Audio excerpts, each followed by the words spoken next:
Јас ќе го искористам вашето присуство овде да расчистиме нешто што во текот на оваа дебата не успеавме да дознаеме, затоа што најодговорниот за тоа го криеше податокот, со кој ќе го ставеше во тесно практично премиерот Груевски. Ве молам, вие бевте заменик министер, долго време сте во тоа министерство, сега сте државен секретар во Министерството за земјоделство, што би се рекло сива еминенција. Вие сте во Министерството, министри сменуваат, замениците сменуваат и очекувам од вас, сигурен сум дека знаете, вие да ми појасните која бројка е точна.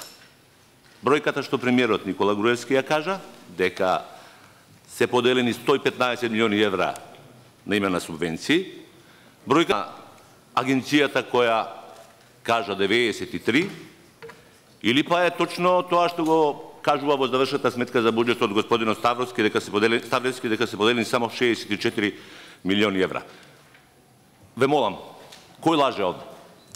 Груевски, директорот на агенцијата или Ставровски?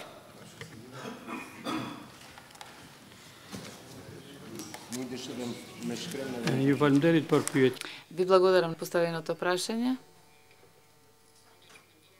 Јас ќе се обидам да ви одговорам на вашето прашање, затоа што со закон се уредени неколку постапки, се дури субвенциите што се добиваат за 2011 година не се добиваат сите во 2011 година. Туку во закон пишува дека субвенциите во соглас законот се добиваат крајот на јуни. Како долгогодишен работник во тоа, како човек кој е сива еминенција во Министерството, колку пари им се исплатиле на земјоделците во Република Македонија на име на субвенции? Кој е точно? Кој е точниот податок? 115, 93 и 64 за 2011. Што не се милиони. Доколку ми дозволите да ја завршам мислата, секоја година од времето кога сум јас во Министерството, секоја година имало трансфер на преостанати средства кои што се исплаќаат следната година. Во оваа ставка секоја година има вакво нешто и со субвенциите, затоа што дозволете ми да ви кажам зошто е оваа бројка дискутабилна. Разберам тоа, навистина. Не, ќе го разберам. Јас барам конкретен одговор. Која бројка е точна? Ако немате и не знаете, не е проблем. Затоа ќе ве замолам да продолжиме по другото, да расчистиме некој. Се завршам со мислата, ве молам.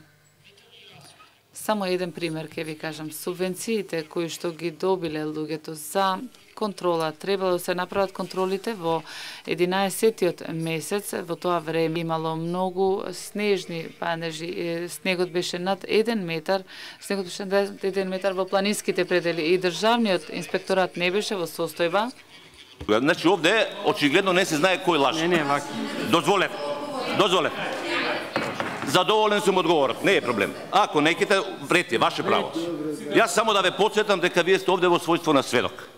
И се што ќе кажете, практично подлегувате и под кривична одговорност. Затоа ќе ве молам, кога ќе одговарате, да одговарате како што треба. Ако не ќете или не знаете, тоа ќе го разберам. Затоа да не бараме оправдувања, снег, лански, вакво, онако, тоа не ме интересира. Ајде вака сега да продолжиме.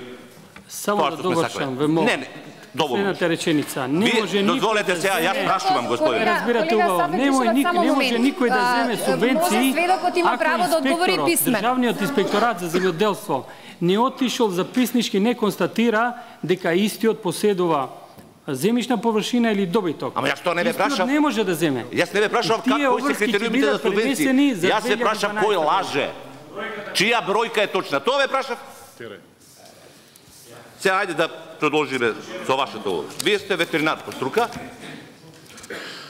и ќе ве прашам како експерт. Дали сметате дека во еден ден може да се изврши потребната законски предвидена проверка, која подразбира проверка на крв од говедата, проверка на бруцелоза и туберкулоза, да се стават ушни маркици на повеќе од 19.000 говеда и 21.000 овци за еден ден. Можно ли е тоа? Јо. Благодарам. Има еден... Не е можно. Имаше еден случај во Танушевци, Брест, Малино Мало пред неколку години и таму практично беа регистрирани злоупотреби. Јас овде имам изјави на сведоци дека луѓе од тие места примаат, семејства примаат по 4 пати субвенции, тоа се луѓе со име и презиме, нема да ги спомнам, ако сакате ќе ви ги спомнам. Мене друго ми е прашањето. Со оглед на тоа дека и министерот Димовски и функционерите Коњановски, Ставревски апсолутно одрекуваат дека се можни злоупотреби, дека не е можно во овој систем на владење на ВМРО ДПМН да има злоупотреби, вас се прашувам. Дали е можно да има злоупотреби и дали вие како власт изминатата година, да речеме, сте покренале постапка против земјоделец кој врз основа на лажни документи добил субвенции? Имате ли такви случаи дека сте покренале одговорност? Да, имаме.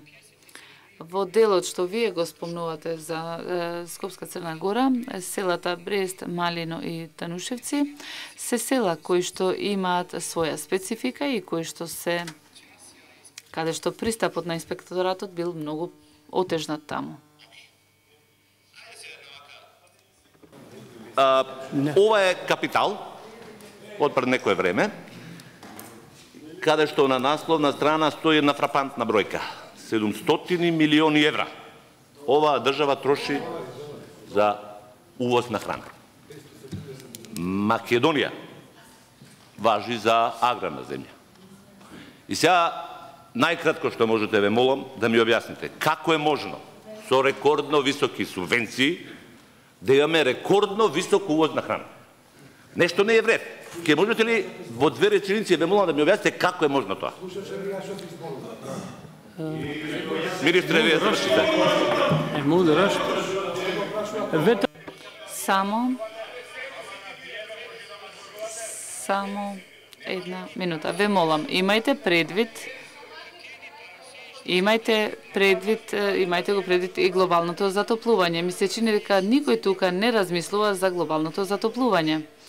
И падот на земјоделското производство во Македонија не размислува за глобалното затоплување и за намалување на производите, земјоделските производи и за покачување на цената